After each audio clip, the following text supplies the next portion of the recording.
Այսօր հոկտեմբերի 20-ն է ու ոնց հասկացանք ամբողջ պետական ապարատը զբաղված է Վարդան Ղուկասյանի ձերբակալությամբ։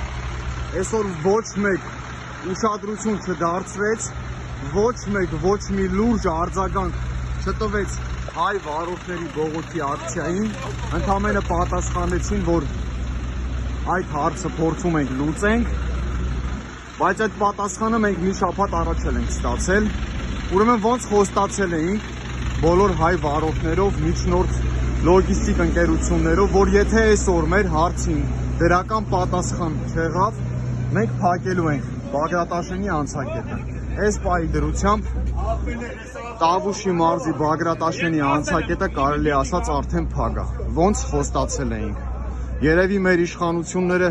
ուշադրություն չեն դարձնում հարցի լրջությանը, զբաղված են կամ լայվերով, կամ ստատուսներով, կամ էլ հեծանիվ քշելով։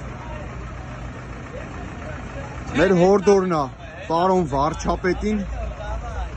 որ մաքսիմալ ուշադրություն դարձնի այս խնդրանքին։ Բոլոր լրագրողներին խնդրում ենք տարածել այս տեսանյութը։ Հենց այս պահին նոյեմբերյան այրում խաչմերուկը արդեն կատվածահար եղած է։ Ու պատկերացրեք, թե վաղը առավոտ ինչ է կատարվելու ստեղ։ Այս մարդիկ են, ովքեր որ Հայաստան են ներմուծում եւ Հայաստանից արտահանում են շատ կարևոր նշանակություն ունեցող բեռներ, պարենային ապրանքներ, մթերքներ,